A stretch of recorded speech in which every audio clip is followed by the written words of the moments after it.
Vaxtınız xeyir, hörmətli izləyicilər. Qarabağ komandasının YouTube kanalı yenidən sizin qarşınızdadır. Bugün həyəcanlıyıq.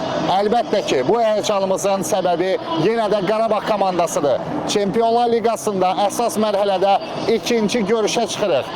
Benfica ilə qarşılaşmada qələbədən sonra ümidlərimiz daha da artıb və bizə tanış olan bir rəqiblə üzləşəcək. Bugün Kopenhagen komandası məhz Danimarka təmsilçisi olan bu klub Bakıda qonaq olub. Xatırlayanlar çoxdur. Həmin görüşlərdən sonra, iki maçdan sonra sevinən tərəf biz olmuşduq. Məhz Çempionlar Liqasına vəsiqəni rəsmiləşdirmişdik. Bugün isə Çempionlar Liqasının özündə məhz Danimarkalılara qarşı mübarizə aparacağıq. Hələ ki gözləyirik, bir qədər sonra futbolçular yavaş-yavaş meydana çıxıb məhz meydanın vəziyyəti ilə tanış olacaqlar.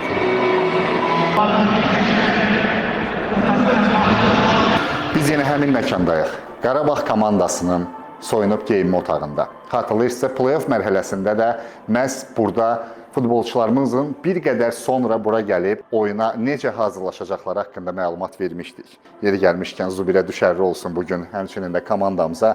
Bugün həyəcanımız başqa səviyyədədir. Çünki yenidən paytaxtımızda Çempionlar Liqasının əsas mərhələsində himn səslənəcək və buna Qarabağ klubu nail oldu. Həyəcanımız niyə başqa səviyyədədir?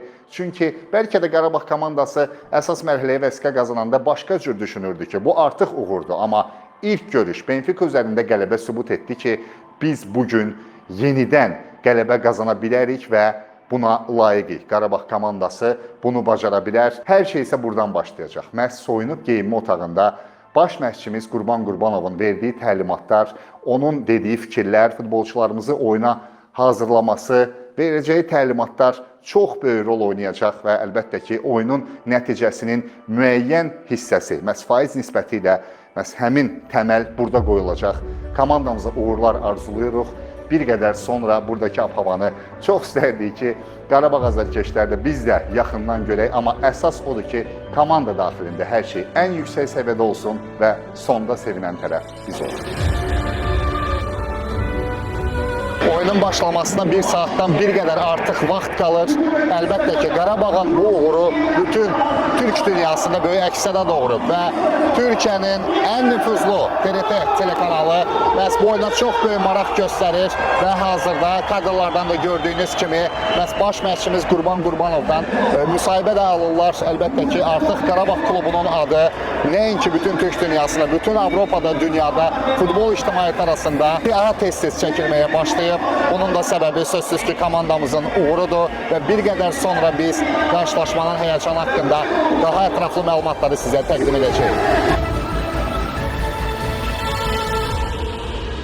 Hörmətli tamaşaçılar, hörmətli izləyicilər, biz qeyd etmişdik ki, biz çox həyəcanlıyıq, amma əlbəttə ki, ən çox həyəcanlı olanlardan biri də Qarabağ klubunun prezidenti Tahir Gözəldir. Tahir bəy, xoş gördük sizi. Əlbəttə ki, bu həyəcanı daxildən yaşayan bir insan kimi çox istərdik. Komandadakı vəziyyət haqqında və bu oyun haqqında fikirlərinizi bizimlə bölüşəsiniz. Tərəfdarlar səbirsizliklə gözləyir. Təşəkkür edirəm. Əlbəttə, Benfica'dakı möhtəşəm qalibiyyətdən sonra bütün ölkəmdə, bütün xalqında, həm bircə məndə də böyük bir arzu var ki, inşallah bu oyunda qələbə olsun, bu oyunda Qarabağ o möhtəşəm legend oyunu bir daha təzələsin. Nəticə demək olmaz. Qarşıdakı klub möhtəşəm bir klubdur. Bilirsiniz, Kopenhagen tarixi 1903'e qədər gedir. Yəni, demək olar ki, Avropanın ən qədimi klubudur bu. Və bunlar defansda doğrudan bir legend bir klubdur. İndi siz düşünün, defansı çox güclü, qələyi saxlayan və atakda müthiş atak edən, rahat oynayan bir Qarabağdır. Mən bu axşam doğrudan da çox maraqlı, çox belə alovlu, həyəcanlı bir oyun gözləyirəm. İnşallah sizlər kimi mən də həyəcanlıyam. İnşallah ki, yaxşı olur. Tahir bəy, Kopenhagen artıq birinci gəlişi deyil Azərbaycana və bizim xoş xatirələrimiz var. Məhz Kopenhagen səddindən sonra biz Çempionlar Liqası həyəcanlı yaşamışdıq və illər sonra yenidən Bakıda Çempionlar Liqasının himni səslənəcək. Bir klub prezidenti kimi, bir Qarabağ klubunun rəhbəri kimi hansı hissəli keçirdiniz o himni səslənə? Çünki bu Azərbaycan azarkeşlərinə, Azərbaycan futbol sevərlərinə əsl hədiyyədir. Doğrudan öylədir. Doğrudan çox böyük bir bilirsiniz, uğurdur. Qarabağ Azərbaycanı bilirsiniz 28-ci pillələrdən artıq 25-ci pillələrə gətirdi. Bəli. Və biz artıq Bakıyı bir futbol bayramına çevirmişik. Burada himler, burada büyük heyecanlar, bütün dünyanın gözü necə Formula 1'də Bakıdadır, bugün Bakıda ürəklər dövür. Ona göre büyük fərq. Kopenhagen'de oyunlar oldu, bəli. O Kopenhagen, bu Kopenhagen değil. Bunlar inkişaf edildiler. Bu Karabağ'da, o Karabağ değil. Bu Karabağ'da, muhteşem Karabağ'dır. Kopenhagen bu yakınlarda 24 milyon euroya bir futbolcusunu sattı. Təsəvvür eləyin. Dünyanın en büyük klublarına. Qarabağda inşallah ben inanıram ki himlərimiz bu akşam da səslənəcək. Allah'a köməli. Ümidim var. Əlbəttə təzə deyirəm, çox çətindir, amma biz himimizi eşitmək istəyirik. Tahir bəy, çox vaxtınızı almaq istəmirəm. Əlbəttə ki, siz bu qarşılaşmaları kənardan izləyərkən də, ümumiyyətlə, mən əminəm ki, Tahir Gözəlin müəyyən bir xəyalları, arzuları var Qarabağ klubu ilə bağlı. Mümkündürsə, Qarabağ klubunun YouTube kanalı olaraq, bax, bu arzuları izləyicilərimizə çatdırmaq istərdik. Ümumiyyətlə, bir xəyalınızı nədir futbolla bağlı, Qarabağ klubu ilə bağlı arzularınızı deyərdim ki, bir xətti nədən ibarətdir? Əvvəla mən hesab edirəm ki, bu dəfə, bu hazırlığımızda eğer imkan olsa burada qələbə ilə çıxa bilsək və bir-iki bərabərlik, bir dənə də yine qələbə ilə çıxa bilsək, bəlkə bu qrupda çıxma şansımız olabilir. Ürəyimdə belə bir arzu var. İkincisi, bu Qarabağ klubunun altyapısını, cavanların yetişməsində barəsində arzuları var. Hələ ki, təsvir olsun, bu arzularına çata bilmişəm ki, infrastrukturuna yerləşdirir. Cavanlarımızı hedef vererek ki, gelin yetişecek, cavanlar yetişecek, yüzlerce profesyonel merkezin cavanlarımız olsun. İkinci arzum budur. Güman ederim ki, devletten destek gelsin. Güman ederim ki, Suraxanı'daki bizim stadyon imkanlar bize verilsin ki, ben orada bir iş adamı kimi, bir sponsor kimi 10 milyon manat investisiya eləmək istəyirəm. Bizim öz vətənimizə, öz yurdumuza ki, cavanlarımız yetişsin, en büyük arzum odur. Öbür tərəfdən də yolumuza biz devam edirik. Əsas payışım budur, Qarabağlı fərqlarda. Mənəviyyatımızı yadda çıxarmıyor. Siz ancak yaxşı gündə yanımızda olmayın. Çətin gündə tərəfdar, çətin gündə, güzel gündə, hər gündə yanımızda olun. Qarabağı inanın, millətimizə inanın. Və əsas nə bilirsiniz Qarabağın? Mənim en çok sevilirən Qarabağın rahat oyunudur. Atak oyunudur. Biz her yerde atak oynuyoruz. Bakın bununla fəxr edir. Hiçbir klubdan Heç çəkinmirik. Karşımıza gelecek Liverpool'la. Görün Liverpool'la elə bununla oynadığımız kimdir? Benfica'larımız kim oynuyoruz? Rahat. Bakın bizim gururumuz budur. Ben arzum budur ki, benim taraftaşım bunu yaşasın. Azerbaycan cavanlığı bu məğlubiyyəti ürəyində her zaman istəməz. Arzum budur. Bundan gözəl arzu, bundan gözəl çağırış ola bilməz. Tahir bəy, biz sizə təşəkkür edirik. Qarabağ Qarabağ komandasına uğurlar arzu edirik. Çox ümidvarıq ki, sonda segmentimiz olacaq. Sağ olasın. Təşəkkür ederim. Sağ olun. Sağ olun.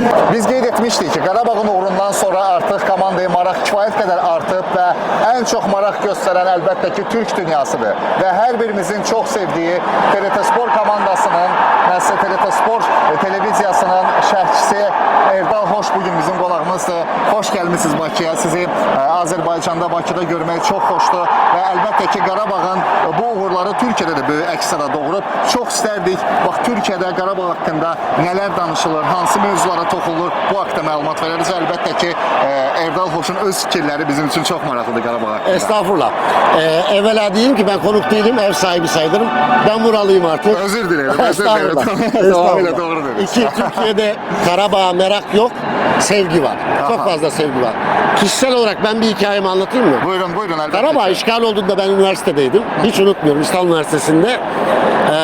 O gün yurttan Taksim'e gidip protesto yapmıştık. Sonra demiştim ki ya protesto yapmaktan başka hiçbir şey gelmiyor elimizde. Kendimi çok kötü hissetmiştim.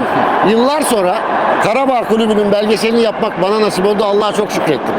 Yani Karabağ zaferinden sonra Allah'a çok şükrettim. Bu kulübün rakipleri tanısa rakibi de saygı duyar. Bence kıymetli olan bu. Rakip diyecek ki kıymetli. Yani çok kıymetli işler yapıyor Karabağ. Hatta ben bazen TRT'de diyorum ki örnek alalım. Bak örnek olacak işler yapıyor Karabağ. Ama şimdi ben bazı taraftarlarla konuşuyorum. Onlarda da bizim düştüğümüz bir hastalık alameti görüyorum. Oradan uzak düşsünler. Ne o? Söyleyeyim. Biz her şeyi transferle çözme hastalığına tutulduk. Bu bir hastalık. Qarabağın yolu fərqlidir ama. Ne olur orada kalın. Ne olur orada kalın. Orada kalın ki bizimkilere diyelim ki bu daha doğru yol. Çünkü ötekinin sonu yok. Yıldız al, bas parayı al, bas. Bir de bunun kıymeti yok. Türkiye'de en çok konuşulan kəslərdən biri də hocamız Qurban Qurbanovdur. Muhteşem. Yəni bütün futbol yorumcuları olsun, Muhteşem. futbol proqramlarında Qurban Qurbanov haqqında danışırlar. Ümumilikdə bir hocanın, bir baş məşqçinin uzun müddət bir klub arxasında baş məşqçi kimi qalmasının uğrunun biz məhz fakt kimi Qarabağda gördük. Məhz Qarabağda Qurban Hoca çox böyük zəfərlərə nail oldu. Onun işini necə qiymətləndirirsiniz? Ben şimdi Trabzonsporluyum. Türkiye'de Fatih Tekke için diyorum ki aynı Kurban Kurbanov'un yolundan git ne olur. Aha. Buna çok ihtiyacımız Dokunmayın. var. Yani buna çok ihtiyacımız var. Çox təşəkkür edirik. Ben Sizə teşekkür ediyorum. minnətdarıq, yorumlarınız üçün, Herkese çok fikirləriniz selam. üçün minnətdarıq. Hürmet ediyorum. Təşəkkürlər. Eyvallah. Çox sağ olun.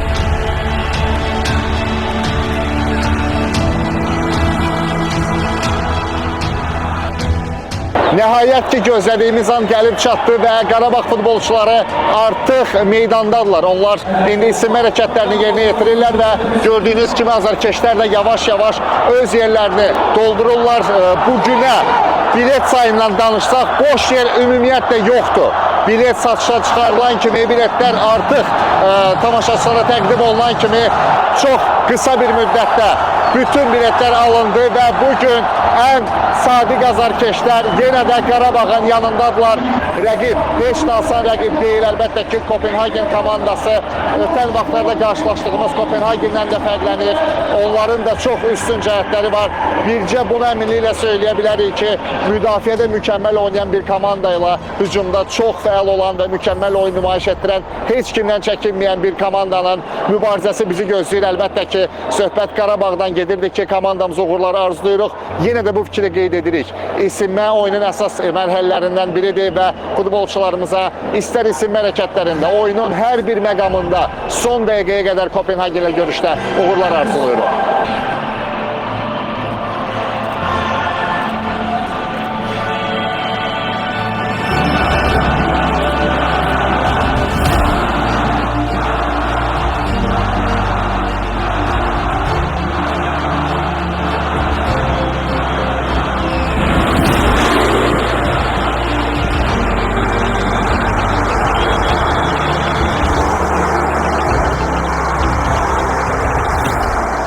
Victório! Gol poderia! Altua! Subir!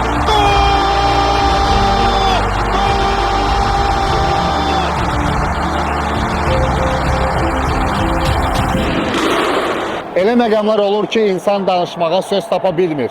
Həqiqətən də bir qədər əvvəldir. İlk hissədən sonra hansı sözləri demək haqqında fikirləşirdim. Amma ilk hissədə Qarabağ mükəmməl oyun sərgilədi. Çempionlar Liqasının əsas mərhələsindəyik. Rəqib Danimarkanın Kopenhagen komandasıdır. Gol imkanlarımız da var idi. Hesab fərqi daha da üstün ola bilərdi. Amma əlbəttə ki, bu məqamda elə öz aramızda sizə də demək istəyirəm ki, göz dəyməsin. Benfica qalibiyyətindən sonra daha bir tarixi qələbəyə çox yaxınıq. Bəzi stereotiplər var. Çox insanlar da qeyd edir ki, Qarabağ komandası səfərdə yaxşı nəticələr qazanır, evdə bəzən bəxti gətirmir. Artıq biz bu stereotipləri dağıtmalıyıq. Bunun vaxtı çatıb və Çempionlar Liqasının əsas mərhələsində bunu edirik. Hələ ki, hər şey yaxşıdır. Bir daha deyirəm, göz dəyməsin. Sonda nəticəni gözləyirik. Qarabağ uğurlar.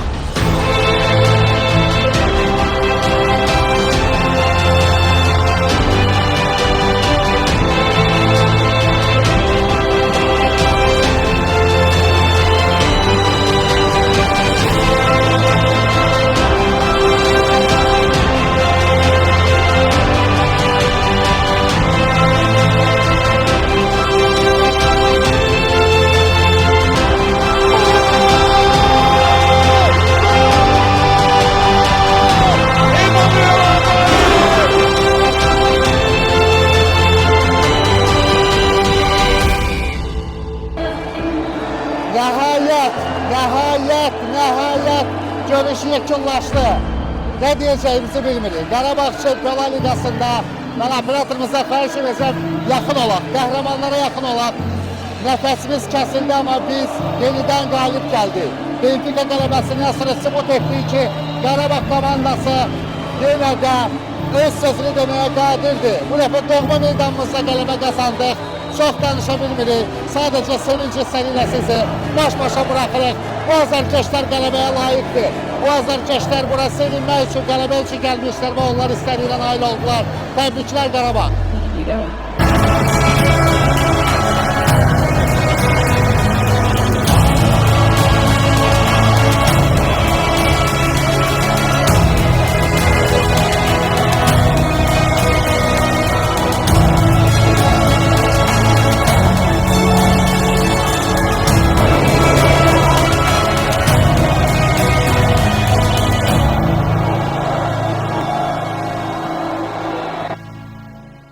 Əlbəttə ki, biz baş məşqçimiz Qurban Qurbanovun sözlərini, fikirlərini öyrənməyə bilməzdik. Qurban müəllim, Benfica üzərində qələbədən sonra Qarabağ haqqında çox danışıldı. İstər Avropa mediasında, Azərbaycan mediasında, bütün dünya futbol ictimaiyyəti bu haqda danışdı.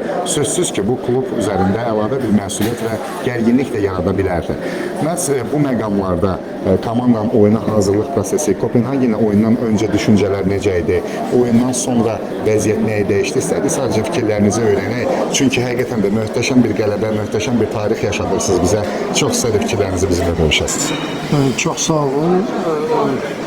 Əlbəttə ki, oyundan oyuna həyəcan daha da çoxalır. Çünki əlaqəli qalibiyyətlərdən sonra azarkeşlərimizdə inam daha da çoxalır və rəqiblərimiz bizi daha ciddi alırlar. Bu bizə mane olur düzgün desəm. Amma futbolçuların çox şükür əsas meydanda vuruşmaqdan çəkinmirlər. Yəni ola bilər ki, rəqib hansısa bir ustalıqda bizi üstələsinlər, amma ümumi qələbə əzmi, qələbə istəyi belə oyunlarda bizə daha çox olmalıdır ki, rəqibə istədiyimiz, belə deyək, rəqibdən istədiyimiz qalibiyyəti əldə etmək üçün. Amma hər bir halda bütün başlama olmaqla hamımızda biraz həyəcan var idi. Mən həyəcan olmağı həmişə sevinirəm, çünki deməli hamımız məsuliyyətliyik. Yəni həm də ki, Çempionlar Liqası elə bir turnirdir ki, burada oyun bitmədisə, hakimin final fiti səslənmədisə, yəni qalibiyyəti hiss edə bilmirsən. Və belə oyunlar ümumiyyətcə belə atmosfer, ab-hava, yəni futbolçularımızı böyüdür və onlar böyük futbolun nə olduğunu dərk edirlər və o cümlədən azarkeşlərimiz də sözsüz ki, möhtəşəm idilər.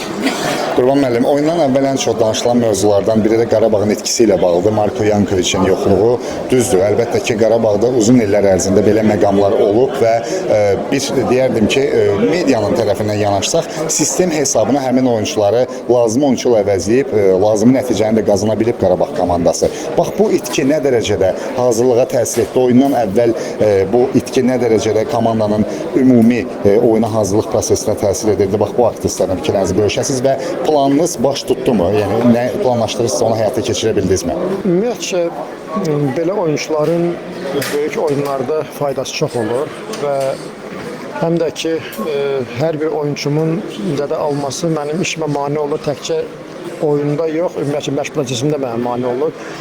Və mənim məşqimdə nə qədər qabiliyyətli futbolçular olsa, məşqin keyfiyyəti o qədər yuxarı olur. Ona görə bu bir tərəfi, digər tərəfdən belə oyuncuların, təcrübəli oyuncuların, hansı ki, Yankoviç kimi oyuncuların belə oyunda onların təcrübəsinə, onların ümumi topla davranışına çox ehtiyac olur.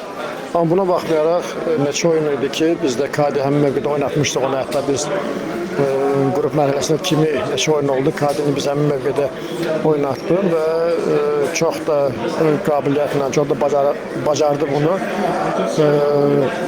Yankoviçi gözləyirik və dönəndən sonra gərək daha istəkli olmalıdır, daha da ciddi olmalıdır. Çünki təkcə biz məşqlə futbolçuları belə də idman formasını yaxşılaşdıra bilmərik, gərək futbolçular özləri də öz sağlamlığını qorumalıdırlar. Hər bir halda futbolçularıma təşəkkür edirəm və hamı narahat idi ki, Yankoviç oynamır, ola bilər oyunumuz getməsin, amma sonunda futbolçularım bunu bacardılar və hər bir təşəkkür edirəm. Qurban müəllim, axırda bir sualımız olacaq. Bu qələbədən sonra artıq hamı play-off haqqında, ilk 24-lük haqqında düşünməyə başlayıb. Əlbəttə ki, Azərbaycanlı futbol sevərlər, Qarabağ tərəfdarları çox istərdik Qurban Qurbanovun məhz planları nədən ibarətdir gələcəklə bağlı Çempionlar Liqasında və sonda Azərbaycanlı futbol sevərlərə, Qarabağlı tərəfdarlara da məhz öz fikirlərinizi bölüşərdik zəhmət olmasa. Öz təbriklərinizi də deyə bilərsiniz, ürək sözlərinizi də. Buyurun. Ümumən tezdir. Yəni hələ qarşıda 6 oyunumuz var. Bəli, bugün bu avantajdır, amma qarşıdakı biz rəqiblərimizə də baxsaq, hər biri bir-birindən daha ciddi rəqiblərdir. Biz bu oyunlara tam hazır olmalıyıq. Qarşıda ola bilər ki, bizim ümumi hazırlığımızda hər hansı problemlər olsun. Çünki get-gedə qrafik sıxlaşır. Həm milli komanda gəlir, həm ümumiyyətcə hər 3 gündən 4 gündən bir oyunlarımız olacaq. Amma buna baxmayaraq biz istəyirik ki, əlimizə düşən şansdan maksimum istifadə etməyə. Bunu biz öz mübarizəmizlə, öz vuruşmağımızla bunu biz çalışırıq etməyə və bizim bütün Azərbaycanlılarımızı təbrik edirəm və onların hər birinə təşəkkür edirəm. Stadionda olanlar və olmayanlar, kimi stadionda azarkeşlik eləyir, kimi evdə öz duaları ilə bizə kömək olur və hər birinə təşəkkür edirəm. Biz sizə təşəkkür edirik. Bir də təbriklər qəlbdən başladı. Çox sağ olun. Elvin Cəfərquliyev yanımdadır. Biz ötən görüşdən sonra müsahibədə Elvinə sual vermişdik ki, Çempionlar Liqasında oynamaq əlbəttə ki, əvvəllər bir xəyal idi və bu xəyalına çatmısan. Amma bir oyun, Bakıdakı oyun kifayət etdi ki, daha bir xəyal reallaşsın. Mən o zaman oyunun ən yaxşı oyuncusu Elvin. Mən bilirəm ki, demək o dəvrə dedin ki, gecəni yata bilmirəm, bugün də yata bilməyəcəksən. Başqa bilmirəm nə sual verim sənə, hisslərim maraqlıdır. Yəni düz vurğuladınız, valla inanın ki, çox qürurluyam. Bəlkə də yatsam yuxuma girməzdi ki, mən Çempionlar Liqasında oyunun adamı seçiləcəm. Buna görə məşqçilərimə, komanda yoldaşlarıma, hər kəsə təşəkkürlərimi bildirirəm. Azərkeşlərimizə təşəkkürlərimi bildirirəm ki, gəldilər bizə dəstək oldular, o inamı bizə verdilər. Çox sevincliyəm, çox qürurluyam. Belə deyim, xəyallarım idi. Xəyallarımdan bəlkə də birinə də çatdım. Hər kəsə təşəkkürlər. Elvin, oyunun əlbəttə ki, həyəcanı ən yüksək səviyyədə olur, amma bax bu oyunun içində olarkən Elvin Cəfərquliyev, digər oyuncular, bax o hiss necə gəlir ki, biz Çempionlar Liqasında oynayırıq və biz hesabda öndəyik. Çünki çətin anlar da oldu görüşdə. Rəqib hesabı bərabərləşdirə bilərdi. Gərgin oyun oldu. Çox köklü bir kluba qarşı, güclü kluba qarşı mübarizə apardı. Bax həmin oyun içi həyəcanı necə qiymətləndirə bilərsiniz? Sadəcə özümüzə inanırıq. Biz unuduruq ki, bu Çempionlar Liqasında ya Avroliqada sadəcə həmin o epizodlara fikrimizi veririk. İnanın ki, oyunun içində o qədər çox oluruq ki, bütün fikrimizi ora veririk. Belə həyəcan desəz, bütün həyəcanı artırır. Komanda özünə çox inamlıdır. Yaxşı start vermişik. 2 oyun qələbə, Benfica, Kopenhagen. Əsası odur ki, bununla kifayətlənmək lazım deyil. Növbəti maçlarda da qələbə qazanmaq istəyirik. Özümüzə inamlıyıq. Bu qədər. Bu evin ən gözəl güşəsində olacaq. Buna mən davam edirəm. Yer seçmisən artıq, yoxsa elə məsələn Əlbəttə seçmişəm, bilirəm hara qoyacam. Gedən kimi də ora qoyacam, elə yerə qoyacam ki, həmişə görüm. Sosial şəbəkələrdə də yəqin ki, biləcəklər. Harada görürük olacaq. Elvin, təbrik edirəm. Çox sağ olun. Çox sağ olun. Şəxsən sənə təşəkkür edirəm. Bütün komandaya bu sevinci istəyənə görə, hər şey görə minnətdarım. Təşəkkürlər. Çox sağ olun. Bir daha təbriklər. Təşəkkür edirəm. Mükəmməl qələbə qazandıq. Əlbəttə ki, Çempionlar Liqasında sərkeşlərimizi sevindirməyə davam edirik və Qarabağ komandası Benfica oyundan sonra çoxları düşünə bilərdi ki, bəlkə də bu uğurun davamı gələcək, yoxsa yox, amma bugün çox qəti bir cavab verdi. Mən istəyirdim, Mateus da bu haqda öz fikirlərini bölüşdü, çünki çox ağır oyun oldu. Kopenhagen çox güclü, komplektləşdirilmiş bir komandadır. Oyun haqqında fikirləri və Qarabağın bu uğurunun əsas səbəbini nədə görürsünüz? Doğrudan da Benfica ilə oyun həqiqətən çox önəmli bir qələbə idi. Həmin oyunun müddət keçəndən sonra artıq köklənmiş növbəti oyuna, Kopenhagenlə oyunlara hazırlaşırdıq. Baş məşqçimizin bizə verdikləri tapşırıqları, məşqlərdə elədiklərimizi bugün həyata keçirdiksə, yəni buna görə çox xoşbəxtik. Hər şey alındı. Çalışacaq ki, növbəti oyunlarda da sevindirək azərkeşlərimizi.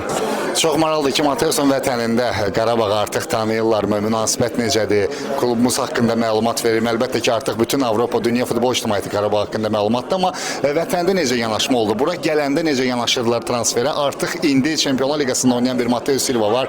Komandanın əsas oyuncusudur. Bax, bu fikirlər də maraqlıdır. Dünya səviyyəli yarışdır bu. Yəni bütün bizim ölkədə də bu yarışı izləyirlər. Ümumiyyətlə ailə üzvlərim, dostlar, tanışlar hamı yəni bu oyunu gözləyirlər. Təbii ki, onlar şəxsən mənim üçün də bu bir arzunun gerçəkləşməsi idi. Belə bir yarışda ən nüfuzlu klub turnirində iştirak eləmək. Həm öz arzumu yerinə yetirdim, həm də mənim bu turnirdə iştirakıma görə bütün dostlarım, bütün tanışlarım, ailə üzvlərim sizi sevinclidirlər. Təşəkkür edirik. Bir də qəlbə münasibətilə təbrik edirik. Congratulations.